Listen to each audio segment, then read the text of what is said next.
গল্পকাৰ পঞ্চানন হাজৰিকাৰ গল্প ফাগুন আৰু তিনিটা হেৰাই যোৱা ডেকা শীৰ্ষক গল্পটোৰ কিয়দাংশ পাঠ কৰাৰ প্ৰয়াস কৰিছোঁ। গল্প ফাগুন আৰু তিনিটা হেৰাই যোৱা ডেকা। গল্পকাৰ পঞ্চানন হাজৰিকা। ফাগুন আছিল এটা অস্থিৰ ডেকা ল'ৰা। চকু ৰঙা, চুলি জপৰা, মুখ কোমল, পূৰ্ণিমাৰ দুৰাতিৰ আগৰ জোনৰ দৰে। কিন্তু হাতৰ বাহুবোৰ মজবুত, হয়তো মুঠিবোৰো টান, তীখাৰ দৰে। কোমল মুখত কিন্তু দৃঢ়তা, সমগ্ৰ বহিৰংগত।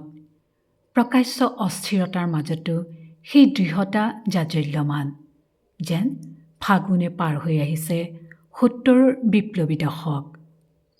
গাঁওখন শোকত দগ্ধ হৈ আছিল।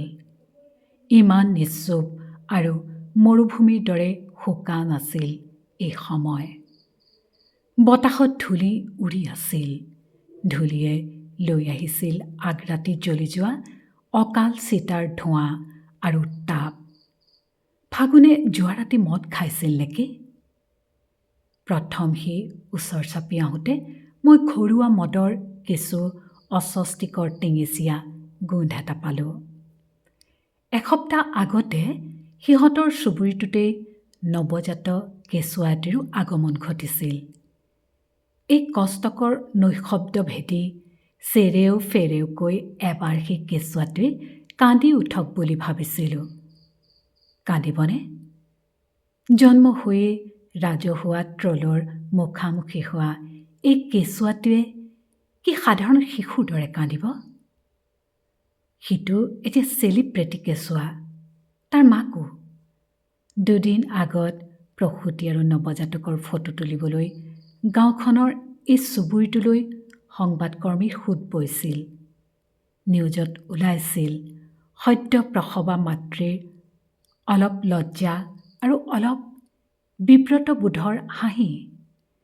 ফটাকানিৰ নোৰা এটাৰ মাজত সোমাই আছিল গুলপীয়া কেঁচুৱাকণ। কেঁচুৱাটিৰ আইতাকক অত্যুৎসাহী সাংবাদিকে বেৰি বেৰি সুধিছিল, কেনে লাগিছে আপোনাৰ? কেনে অনুভৱ?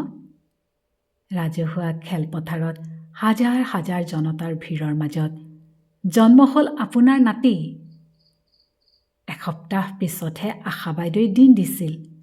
আগবাঢ়িল আধা পকা চুলিৰ সণু ওলোৱা মুখত সোমাই যোৱা চকুৰ বুঢ়ীয়ে কথাকেইটা ইমান আঁত লগাই ক'ব জনা নাছিল। ১০,০০০ টকা স্ব-উদ্যমিতা আঁচনিৰ চেক আনিবলৈ গৈ বোৱাৰীয়েকে খেলপথাৰতে কেঁচুৱা পাইছিল।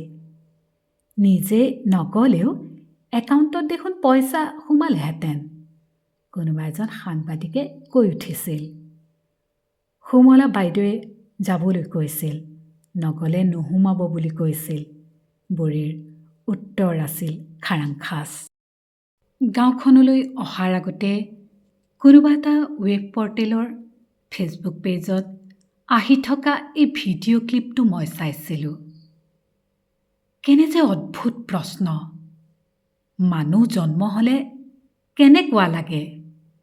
এয়া কি প্ৰশ্ন হ'ব পাৰে? আৰু মানুহ মৰিলে? গাঁও আৰু চহৰত কি এই উপলব্ধি বেলেগ? কেন্দ্ৰ আৰু প্ৰান্তত, দেশ অথবা বিদেশত একে একে সাৰ্বজনীন। জন্মৰ হৰ্ষোল্লাস আৰু মৃত্যুৰ শোকানল দেশকালৰ পৰিসীমা ভাঙি একে জানো নহয়?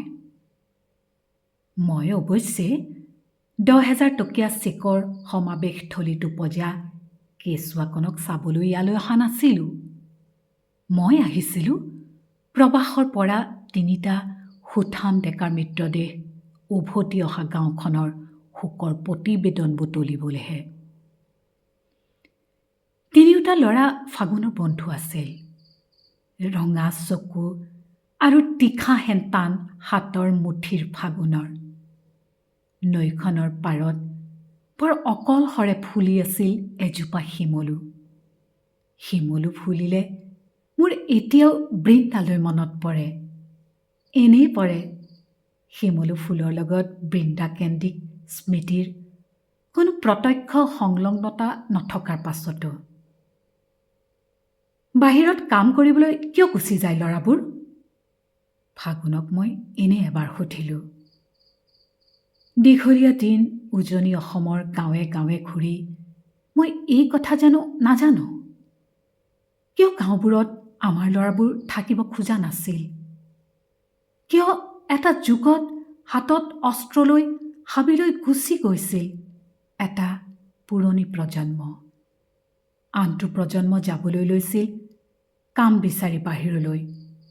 বাহিৰ মানে বাংগালোৰলৈ, গুজৰাটলৈ, দিল্লীলৈ। প্ৰকাণ্ড প্ৰকাণ্ড অট্টালিকাবোৰৰ ছিকিউৰিটি গাৰ্ড, বিস্কুট অথবা সুৰাৰ ফেক্টৰীৰ খুচুৰা শ্ৰমিক, বয়ন উদ্যোগৰ মালডঙা মানুহ হৈ ল'ৰাবোৰ নিজৰ গাঁও এৰি গুচি গৈছিল দলে দলে। গাঁওবোৰ চহৰ হ'ব বিচৰা নতুন যুগৰ কাহিনী আছিল সেয়া। আমাৰ ইয়াত কাম নাথাকেতো, গুচি যায় সেয়ে, ফাগুনে কৈছিল। তুমি কিয় নগলা ফাগুন? মায়ে নিদিলে। ফাগুন নামৰ ডেকা ল'ৰাটোৱে এতিয়াও মাকৰ কথা শুনে। মোৰ ফাগুনলৈ বৰ মৰম লাগিল। মাকৰ কথা শুনা ফাগুনলৈ